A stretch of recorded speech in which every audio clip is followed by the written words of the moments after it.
안녕하세요, 여러분. 저는 아이를 하나 키우고 있고 철없는 남편을 데리고 살고 있는 40대 주부입니다. 저희 남편이 철이 없다고 설명을 드렸는데 아마 답답하심이 더 크실 수도 있을 것 같네요. 하지만 지금은 변화하려고 노력 중인 사람이니까 모쪼록 너무 답답해 마시길 바랍니다. 제가 들려드릴 이야기는 시댁에 관한 이야기인데요.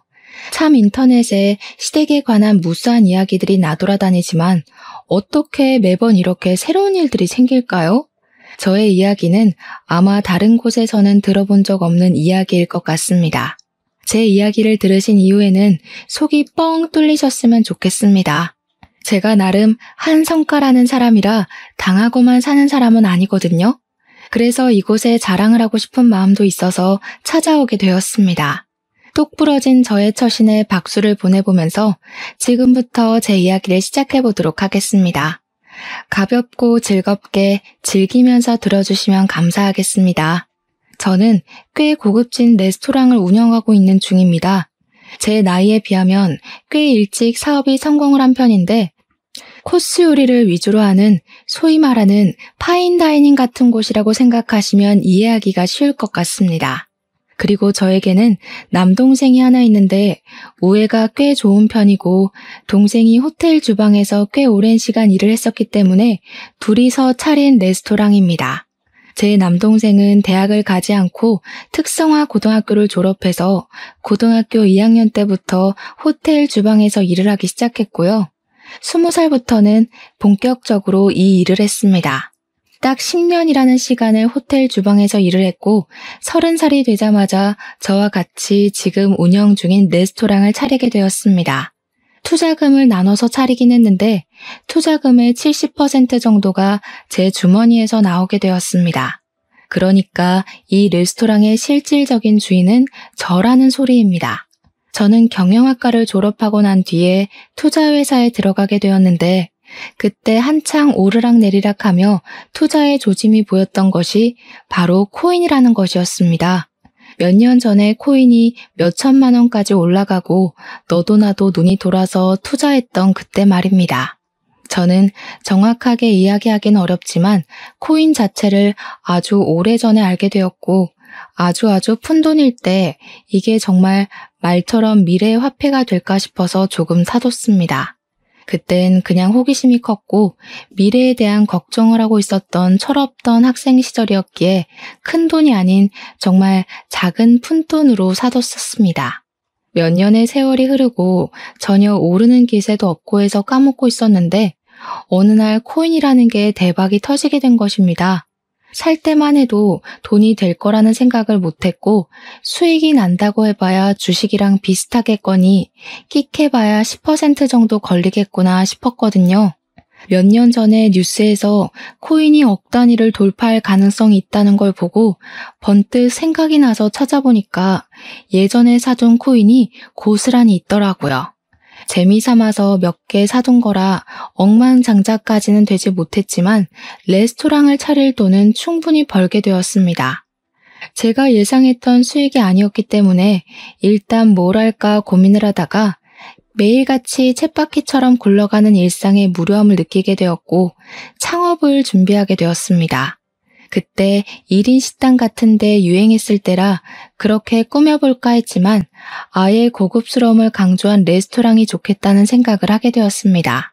호텔 주방에서 일을 잘하고 있던 동생을 몇 날 며칠 동안 꼬시니 동생도 결국에는 저에게 넘어오게 되었습니다. 동생은 호텔 주방에 사직서를 내고 저와 함께 일을 하기 시작하며 제 나이 32살에 시작한 이 레스토랑은 1년 만에 엄청난 홍보 효과를 누려 번창하게 되었습니다. SNS를 통한 홍보를 시작했는데 인플루언서라는 사람들을 끼고 장사를 하니 사람들의 호기심을 자극했는지 저절로 손님들이 찾아오더라고요. 이후에 방송에도 몇 번 장소를 제공하면서 저희 레스토랑은 예약 없이는 들어올 수 없는 곳이 되었습니다. 아무튼 저의 배경 설명이 꽤 장황하게 이루어졌는데 이런 사정을 남편은 하나도 모르고 있었습니다.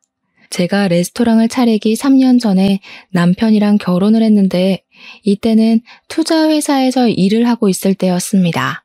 같은 회사에 다니고 있던 남편과 저는 사내 연애를 1년 동안 하게 되었고, 제 나이가 29살이 되었을 때 남편에게 프로포즈를 받고 결혼을 하게 되었습니다. 그런데 남편은 제가 코인 투자로 돈을 벌었다는 사실을 아예 모르고 있거든요. 사실 저도 까먹고 있었던 코인이기도 했고, 굳이 결혼 전에 투자를 했던 건데 말하고 싶지 않았습니다. 솔직히 이기적이라고 말씀을 하셔도 할 말이 없는 부분이기는 하나, 남편 모르게 다들 비상금 하나씩은 가지고 계시잖아요. 그래서 남편은 레스토랑이 제 것인 줄 모르고 있고, 제 동생이 차린 레스토랑에 명의만 제 이름을 빌렸다고 알고 있습니다. 제가 출퇴근을 하는 것도 동생을 도와주기 위해서 아르바이트를 하고 있다고 생각을 하고 있었고요. 제가 이렇게 남편에게 꽁꽁 숨기게 된 계기는 저에게 아주 지독한 시어머니라는 사람이 존재하고 있기 때문이었습니다. 우리 시모는 제가 투자회사에서 일을 할 때부터 저를 별로 마음에 들어하지 않았습니다. 저에게 매번 하던 말이 여자는 자고로 남편을 내조할 줄 알아야 하는 사람이다. 집에서 뜨끈한 밥 내오고 국이 식지 않도록 내내 끓여야 하는 존재라고 생각하시는 분이었습니다. 얼마나 지긋지긋한 시집살이가 시작되었을지 상상이 가시나요? 저는 정말 스트레스로 인해 탈모가 찾아와서 대머리가 되기 일보 직전이었습니다. 투자회사 특성상 24시간 신경을 써야 할 일이 많았는데 제 업무가 하필이면 해외 주식, 선물 옵션 쪽이라 남편이 일하는 국내 주식 부서 쪽과는 근무 시간 자체가 달랐습니다. 그러니까 저한테 시모는 매번 여자가 밤에 일을 하는 게 말이 되냐면서 누가 보면 어디 주점 같은 데서 일하는 줄 알겠다고 저에게 모욕을 주시곤 했습니다. 제가 일이 더 들쑥날쑥한 만큼 당연히 월급도 제가 조금 더 높았는데 근무 시간을 따지고 보면 당연히 제가 높을 수밖에 없었습니다. 그런데 시모는 그런 부분까지도 마음에 들지 않았던 것인지 저에게 그깟 푼돈 벌어서 뭐하냐고 저에게 내조가 우선이 되어야 한다고 말을 하더라고요. 그깟 푼돈이 본인 아들이 벌어오는 돈보다 많다는 사실을 알면서도 왜 그렇게 말씀을 하시는지 모르겠습니다. 그 뒤에는 저에게 퇴사를 해라, 퇴사를 하고 나면 그 자리에 우리 아들이 들어가게 손을 좀 써봐라 하시는 게 아니겠습니까? 우리 아들이 먼저 승진을 해야 하는데 왜 네가 먼저 승진을 하냐면서 저에게 화를 내기도 하셨고요. 당연히 제가 먼저 입사를 했는데 제가 먼저 승진이 되어야죠. 남자는 군대를 가기 때문에 취업이 늦어진다면서 이래서 남자는 손해라고 저에게 따지는데 국방부에 가서 따지시라고 했죠 뭐. 아무튼 일이 너무 힘들기도 했고 남편도 저에게 임신에 관한 이야기를 꺼낼 무렵 제가 레스토랑을 오픈하겠다고 마음을 먹게 되었습니다. 그래서 저는 7년을 다닌 회사를 퇴사하고 남동생이랑 레스토랑을 차리겠다는 이야기를 남편에게 선언하듯 했습니다. 당연히 남편은 퇴직이 무슨 소리냐고 저에게 절대로 안 된다며 반대를 했고 무슨 돈이 있어서 레스토랑을 차리겠다고 하냐고 철이 없다고 했습니다. 제가 퇴직금으로 수령할 돈이 5천만 원이 조금 안 되었는데 그 돈 다 쏟아부어도 가게는커녕 간판도 못 달 것이라고 저에게 현실을 바라보라고 하더라고요. 돈을 자기한테 맡겨라, 자기가 투자를 해서 불려주겠다고 하는데 투자로만 따지면 제가 실적은 더 좋았는데 무슨 소리인 건지. 저는 남편에게 제가 알아서 잘해볼 테니까 신경 쓰지 말아라.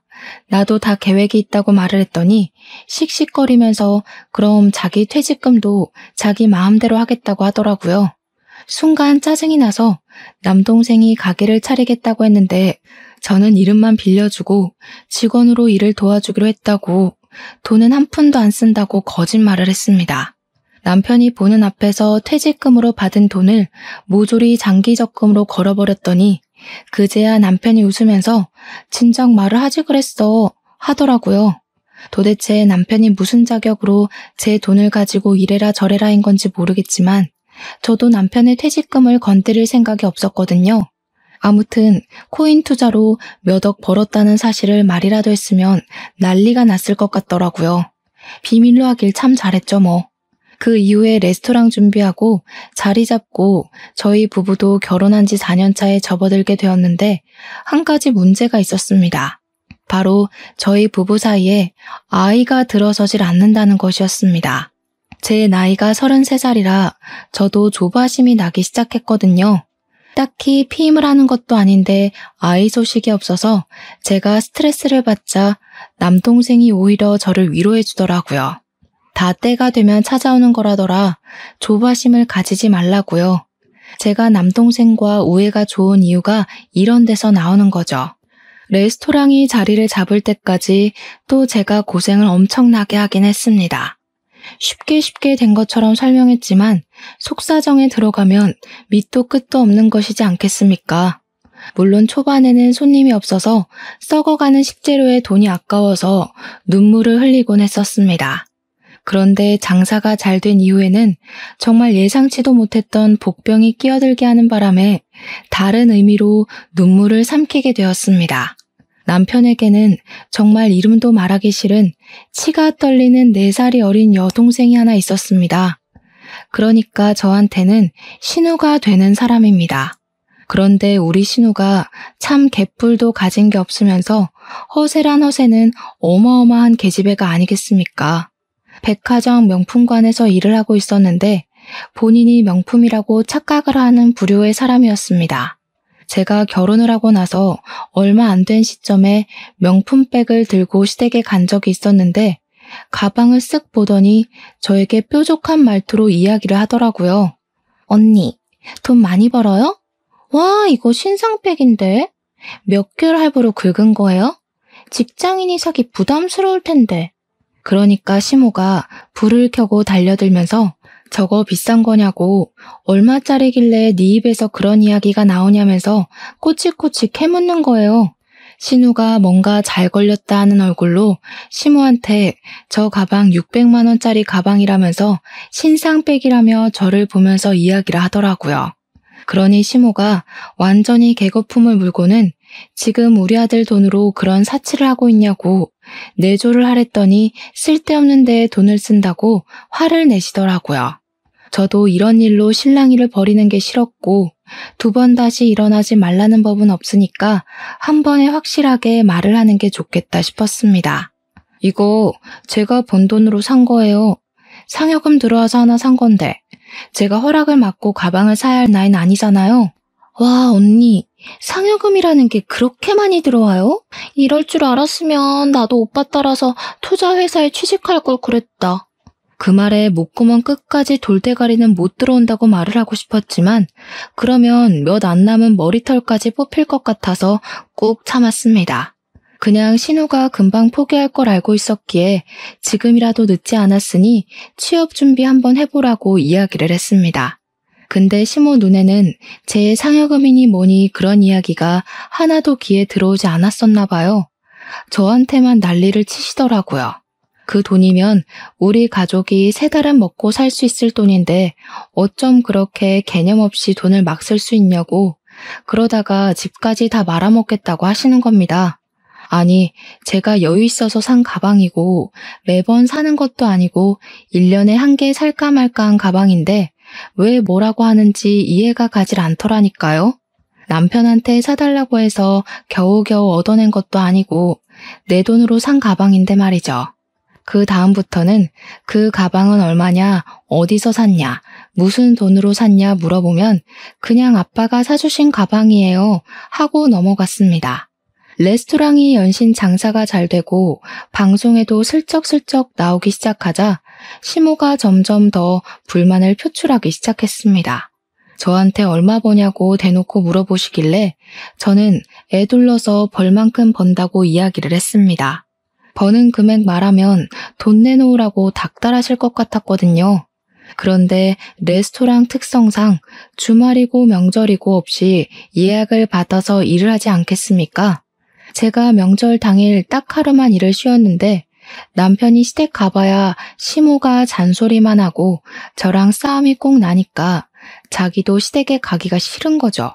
은근히 제 핑계를 대면서 오전에만 시댁에 들렸다가 오후에는 친정에 가봐야 한다고 나와서 저희 집으로 갔거든요. 시무는 그게 너무나도 서운했고 탓할 곳이 필요했는데 제가 레스토랑을 차린 이후부터 명절 당일만 방문을 했으니 제 탓이라고 생각을 하신 겁니다. 저한테 네가 벌어봐야 얼마나 번다고 그렇게 소처럼 일을 하냐, 언제는 그만두라던 투자회사에 남아있지 그랬냐 하시는데 짜증이 났죠. 어머님이 제가 그만둬야 남편이 승진을 할 수 있는 거 아니냐고 하셨잖아요. 근데 우리 남편은 제가 그만두고도 여전히 대리네요. 여자가 집에 찰스닥 달라붙어서 내조를 잘해야 남편이 길을 펴고 승승장구하는 법인데 네가 레스토랑을 한답시고 매번 밖에서 정말 그만 좀 해. 엄마는 왜 그렇게 잔소리를 해? 우리도 오늘 하루 쉬는 거 그냥 푹 쉬고 싶었는데 명절이라고 방문한 거야. 아이고, 예전에 엄마 말이라면 껌뻑 죽던 우리 아들이 아휴, 마누라한테 얼마나 잡혀 살면 저렇게 팔불출이 됐을까. 제가 어이가 없어서 그냥 입 다물고 시무를 무시하기 시작했는데 계속 뒤통수에 대고 곡소리를 내시더라고요. 어릴 때는 엄마 품이라면 좋아서 안겨붙고 엄마만 사랑한다고 하더니 장가가고 나서 소용도 없다고 쓸모없는 놈이 됐다고 하시면서요. 어릴 때 엄마 품에 엉겨붙지 않은 아이가 어디 있나요?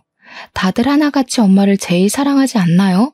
그런 와중에 신우가 저한테 와서는 언니네 가게 진짜 장사 잘 되는 것 같다고 예약을 하고 싶은데 예약이 안 된다고 구시렁거리더라고요.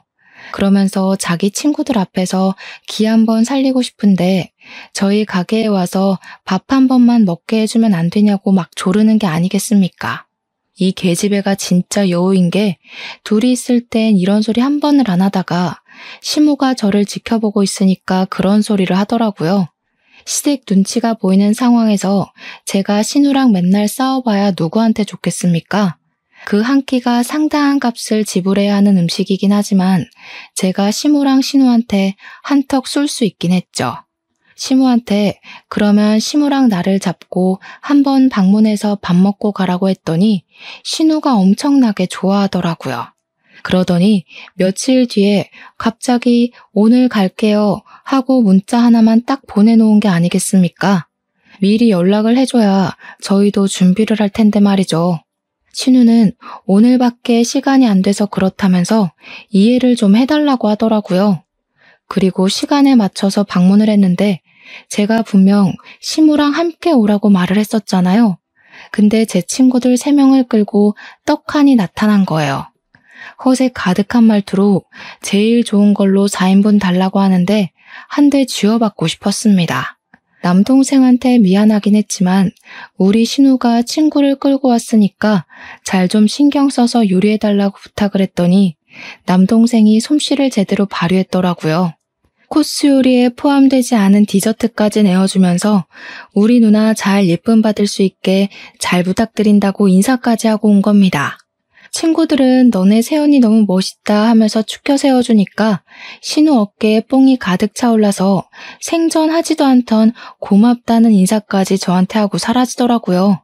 이렇게 간단하게 신우의 마음을 사로잡을 수 있는 거였다면 진즉에 이런 걸 하고 말았는데 다음날 시무에게서 예상치 못한 연락이 왔습니다.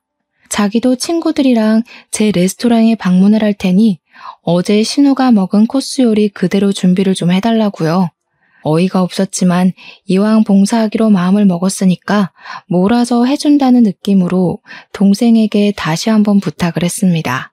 이번에도 동생은 무척이나 신경을 써서 어르신들이 쉽게 먹을 수 있는 디저트까지 준비를 해서 코스 요리를 채워주었습니다. 시모 친구들이 어우 며느리가 아주 대단하네 하면서 칭찬을 해주시는 소리에 기분이 좋았는데 시모가 굼벵이도 주르는 재주가 있는 법이지 하더라고요.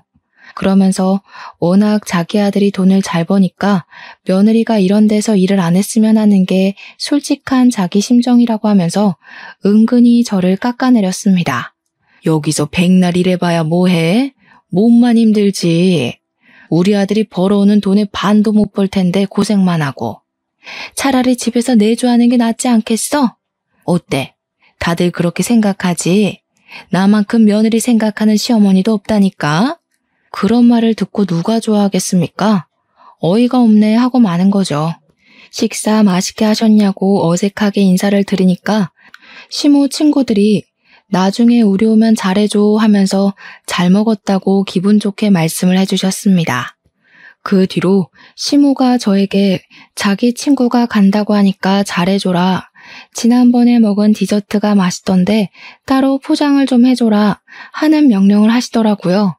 이번에는 우리 교회 권사님이 방문을 하신다는데 그분은 따뜻한 차만 드시니까 대추차를 준비해라 하면서 말이죠. 사촌이 식당에 가보고 싶다고 했다면서 할인을 해달라고 당당하게 말씀을 하시는데 부탁도 아니고 명령조로 이야기를 하면 누가 기분 좋게 네 하고 대답을 하겠습니까? 처음 몇 번은 시모가 해달라는 대로 들어주다가 밑도 끝도 없이 요구를 하니까 예약 자리 없어요, 안 돼요 하고 거절을 하기 시작했습니다. 계속된 거절에 시모도 기분이 나빴는지 저한테 고작 그거 운영한다고 지금 유세를 떠는 거니 시모가 웃음니 하는 막말을 하시더라고요. 제가 대놓고 거절을 하기 시작하니까 시모도 점점 부탁하는 일이 뜸해졌는데 어느 날 신우가 결혼을 하겠다면서 폭탄 선언을 했습니다. 신우도 30이 넘었으니까 언젠간 시집을 가겠지 하긴 했지만 이렇게 갑작스러울지는 몰랐죠. 근데 신우가 글쎄 저한테 우리 가게에서 브라이덜 샤워인지 뭔지를 하겠다면서 장소를 빌려달라고 하는 게 아니겠습니까? 저한테 룸을 빌리고 싶다고 하길래 제가 몇 명이나 오는 거냐고 물어봤더니 총 7명이 사용을 할 거라고 하더라고요. 저희 가게에 딱 하나 룸이 있는데 이벤트를 원하는 손님들을 위해서 대관을 해드리고 있었거든요. 신우가 말한 날짜를 보니까 예약이 딱 없는 날짜길래 알겠다고 하고 룸 빌리는데 기본으로 들어가는 비용이 30만 원이라고 설명을 했습니다. 룸 대여값은 30만 원이고요. 1인당 코스 요리는 24만 원인데 20만 원에 해드릴게요. 서비스로 룸 꾸미는 비용은 제가 해드릴게요. 총 170만 원 보내주세요. 그랬더니 신우가 버럭 저에게 화를 내는 게 아니겠습니까? 언니, 지금 나한테 돈을 받으려고 그런 소리를 하는 거야? 아, 내가 그동안 언니를 너무 풀어줬지? 신우 무서운 게 뭔지 보여줘? 내가 결혼까지 하는데 선물을 쥐어줘도 모자랄 판에 지금 나한테 룸 비용에 음식값까지 받겠다고? 그것도 무려 170만 원이나? 내가 돈이 어디 있어서 그 돈을 내고 빌려. 그럴 거였으면 언니네 가게 안 가고 다른 데로 가지. 그냥 해줘. 지난번에도 공짜로 밥 먹게 해줘놓고 왜 그래? 그래도 양심은 있으니까 룸 빌리는 비용 30만 원은 낼게. 구구절절 돈 없다는 소리를 뭘 그렇게 열심히 화를 내면서 말을 하는지 세상에 공짜가 어디 있나요? 그리고 호의도 제가 해주고 싶어서 해줘야 호의죠. 저는 뭐 땅을 파서 장사하는 사람이냐고 공짜로는 안 된다고 그 가게 내 가게 아니라 동생 가게라고 이야기를 했더니 신우가 한풀 죽긴 하더라고요. 그래도 170만 원 내고 브라이덜 샤워를 할 수는 없었는지 제 동생한테 잘 좀 이야기를 해달라고 사돈 처녀가 결혼하는데 그 정도 인심을 쓸 수 있지 않겠니요? 제가 너무 피곤해서 동생한테 물어보긴 하겠지만 아마도 동생도 거절할 것 같다고 그렇게 쉽게 턱턱 해드릴 수 있는 게 아니라고 했습니다.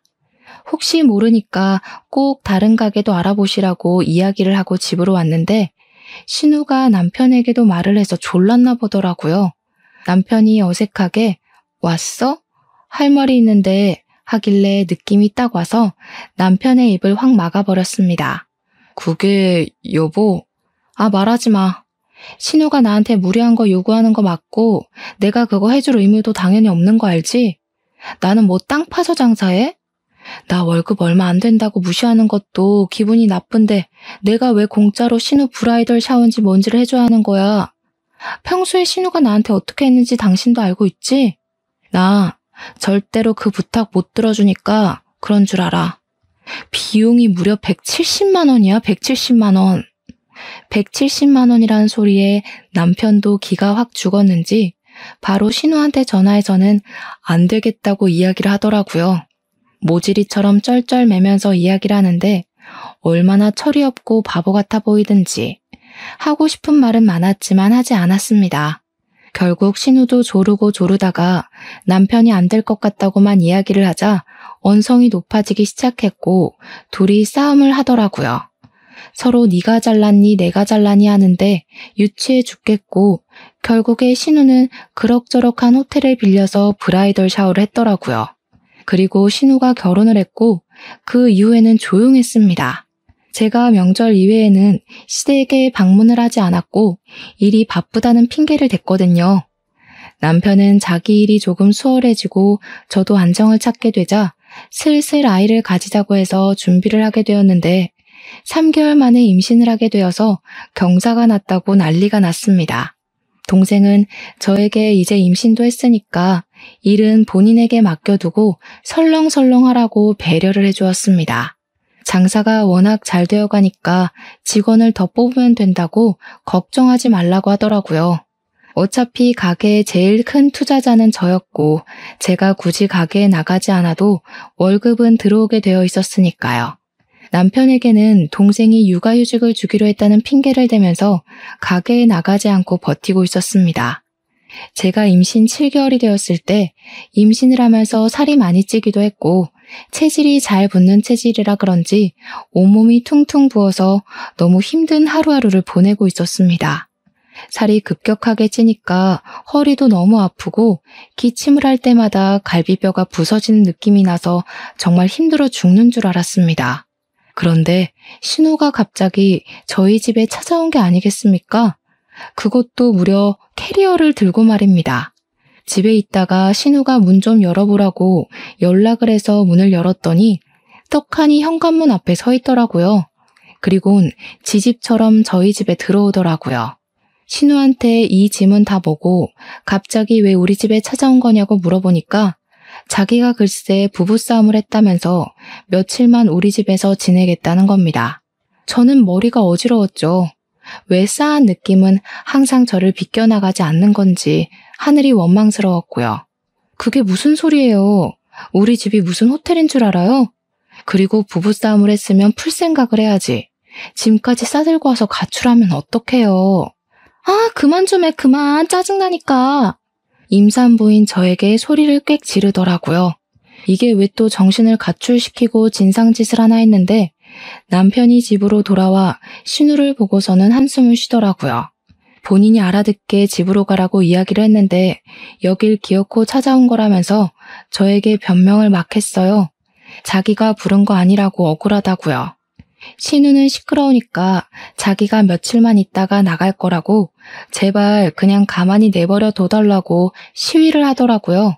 제가 무슨 말을 해도 들리지 않는 사람인 것처럼 굴더니 아기 방으로 꾸며둔 작은 방에 글쎄 캐리어를 냅다 풀어버리는 거 아니겠습니까? 아기가 사용할 방이라서 소독까지 싹 다 해둔 방인데 너무나도 짜증이 나는 거예요. 남편은 제 기분 따윈 안중에도 없이 뭐 때문에 부부싸움을 했냐며 이야기라도 들어보자고 맥주를 꺼내오지를 않나. 쫓을 마음이 없다는 걸 알고 나서 제 속이 터지는 것 같았죠. 글쎄 신우가 부부싸움을 한 이유도 아주 사소했습니다. 신우가 음식물 쓰레기가 더러워서 못 버리겠다며 며칠을 그냥 내버려뒀대요. 한여름에 음식물 쓰레기를 집에 방치했으니까 파리가 꼬였고요. 우리 신우의 위생 개념이 정말 말도 안 되게 없는 거죠, 그냥. 파리가 웽웽 꼬이는데 음식물 쓰레기 처리는 안 하고 빨래도 제대로 안 해서 쉰내가 나고 그러니까 심해부가 난리가 난 겁니다. 거기다가 신우가 결혼을 하자마자 그놈의 내조를 하겠다면서 명품관 일도 그만둬서 백수로 지내고 있거든요. 이딴 식으로 할 거면 돈을 벌어오든가 아니면 집을 나가던가 둘 중 하나 하라고 소리를 쳐서 집을 나온 거라고 당당하게 이야기를 하더라고요. 남편이랑 둘이 맥주 마시면서 저한테 마른 안주 없냐고 진짜 주둥이를 한 대 때리고 싶었습니다. 임신 7개월인 올케한테 그런 거 시키고 싶냐고 했더니 자기가 너무 우울해서 그런다며 울먹였어요. 그래서 그냥 마른 안주 꺼내주고는 내일은 집에 가라고 했습니다. 도대체 술을 얼마나 마신 건지 저는 피곤해서 먼저 자고 아침에 일어났는데 집이 난장판이 되어 있더라고요. 정리도 하나도 안 해놓은 상태에서 남편은 거실 소파에서 자고 있고 신우는 아기 방에 깔아둔 토퍼에서 자고 있더라고요. 너무너무 화가 났습니다. 그 토퍼가 진짜 비싼 거고 세탁도 다 한 거고 아기 눕히려고 저도 한 번도 누워본 적 없는 토퍼였거든요. 짜증나는 마음에 둘 다 깨웠는데 눈 뜨자마자 한다는 소리가 해장국 끓였냐고 헛소리를 하는 거 있죠?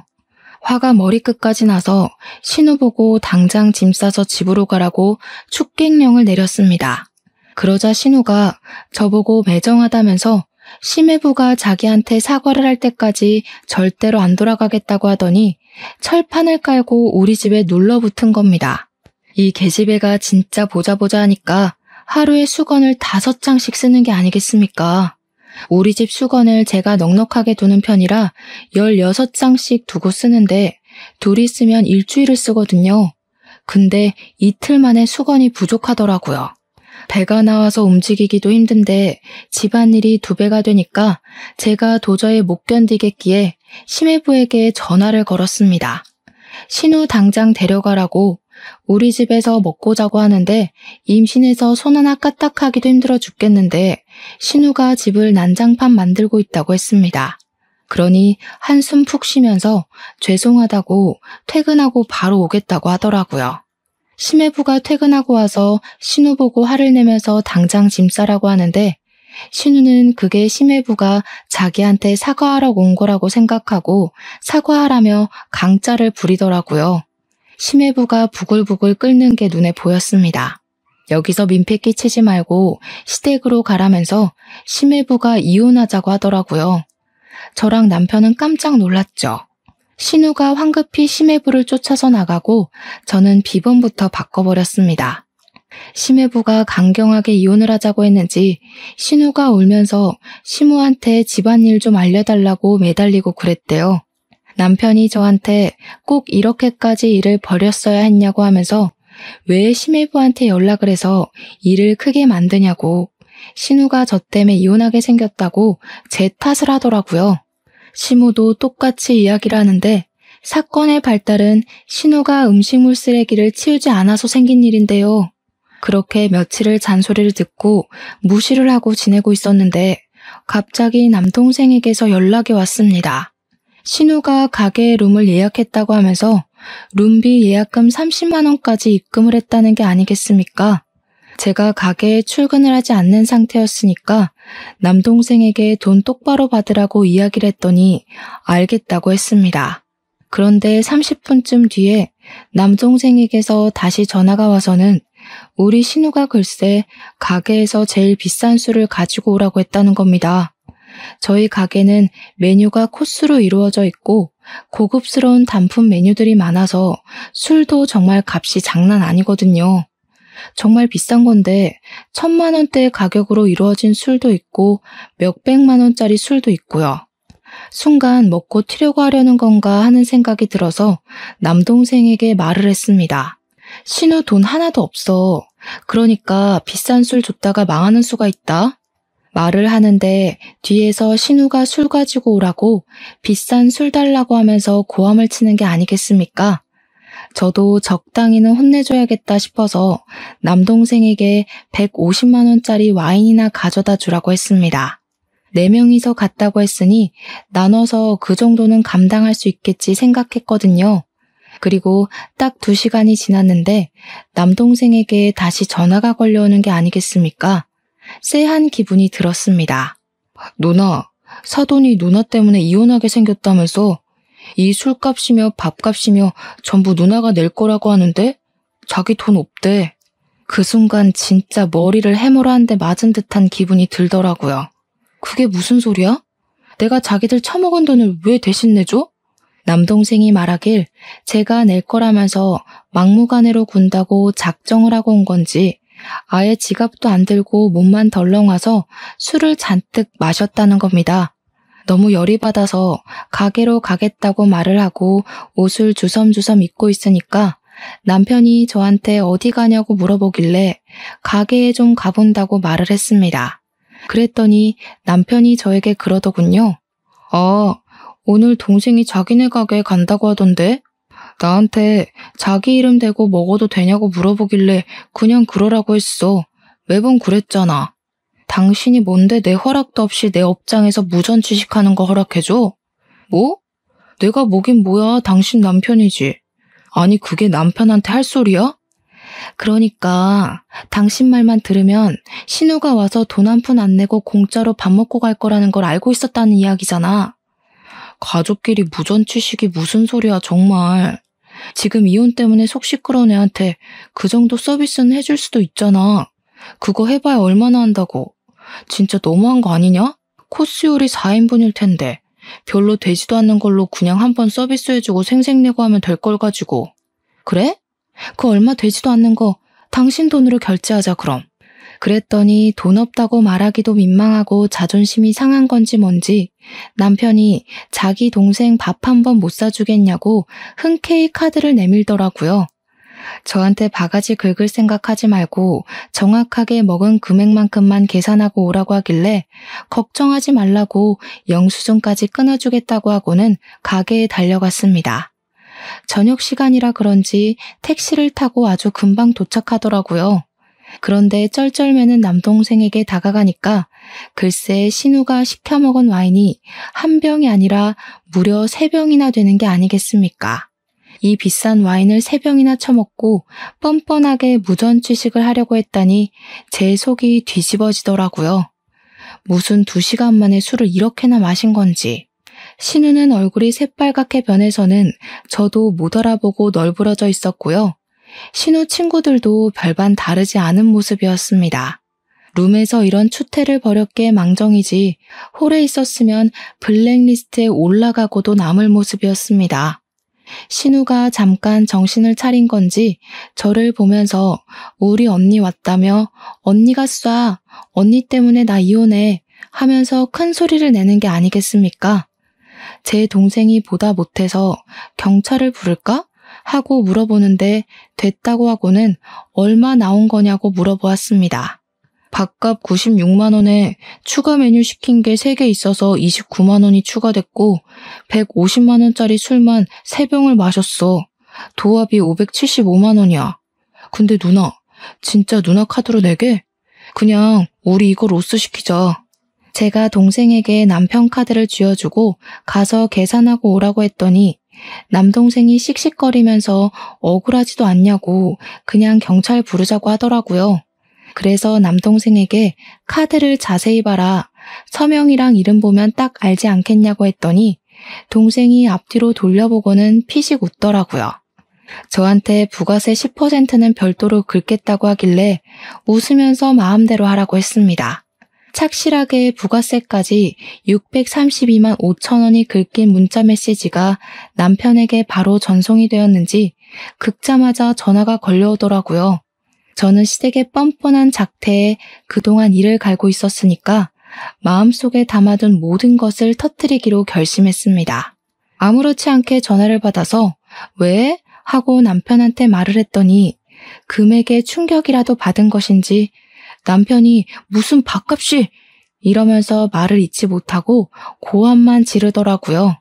바가지를 긁지 말라고 했더니 무슨 명품백이라도 산 거냐고 어떻게 밥값이 이렇게 나올 수 있냐고 노발대발하는 게 아니겠습니까? 저는 남편이 울분을 다 터뜨릴 때까지 기다렸다가 차근차근 설명을 해주었습니다.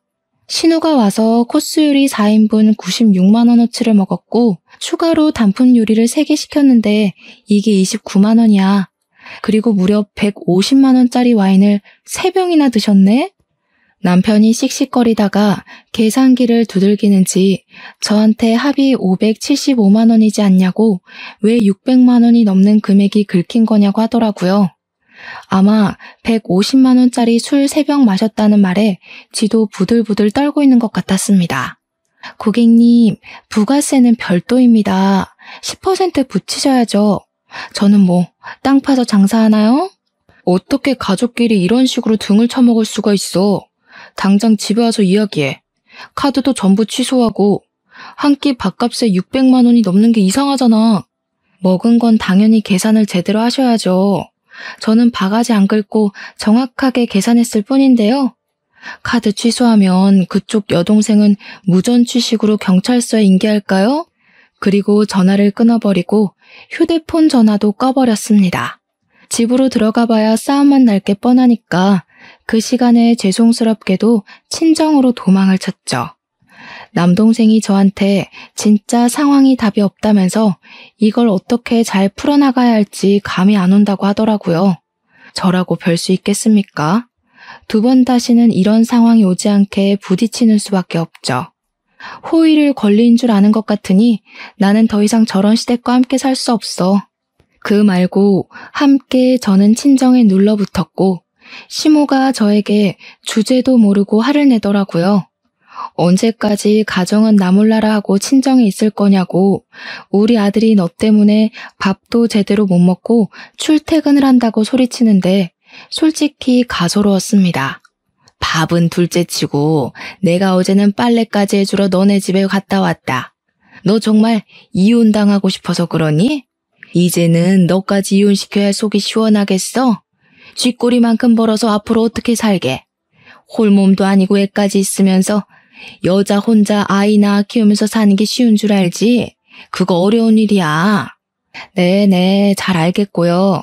혼자서 한번 해보고 말해드릴게요. 어려운지 쉬운지. 그 인간 반품하겠습니다. 그리고 바로 이혼 소장을 남편에게 보내버렸더니 그제야 덜컥한 건지 바로 친정으로 달려와서 무릎부터 꿇고 빌더라고요. 자기가 미쳤었던 것 같다면서 2번 다시는 시댁 편을 들지 않겠다. 명절에도 시댁에 가지 말자. 시댁 일에 불편한 거 만들지 않겠다고 빌었습니다. 저희 부모님께도 각서라도 쓰겠다면서 이혼은 죽어도 안 된다고 제 마음 좀 돌려달라고 부탁을 하더라고요. 진짜 잘못했다고 신우고 심우고 얼굴도 안 보게 살게 해주겠다면서 집에도 못 오게 하고 잔소리도 못하게 하겠대요. 아이처럼 엉엉 울면서 자기가 다 잘못했다고 제발 이혼은 안 된다고 비는데 참 마음이 그렇더라고요. 남편이 짜증나긴 했지만 그래도 사랑하는 사람이었고 저도 아이를 혼자 낳아서 키운다는 게 무서웠거든요. 저희 부모님도 이쯤 하면 됐다고 용서해 주라고 했고요. 그래서 결국 부모님이 보는 앞에서 각서를 썼고 이혼 서류는 파기하기로 했습니다. 그 뒤로 저는 무사히 출산을 잘했고요. 신우고 심우고 전부 저랑은 연락을 하지 않고 지내고 있습니다. 남편을 통해서만 나를 전하는 정도? 해가 지날수록 나날이 크는 아이를 보고 싶어서 죽으려고 하는데 제가 사과를 안 받아주겠다고 못 박았거든요.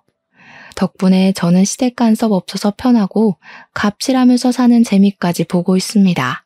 남편도 제 말이라면 죽는 신용까지 하고요. 앞으로도 이렇게 오래오래 재미나게 살고 싶은 마음뿐입니다. 여러분들도 저처럼 속 시원하게 복수 한번 해주시고 을이 아닌 갑으로 사셨으면 좋겠습니다. 지금까지 제 속 시원한 이야기 들어주셔서 정말로 감사합니다.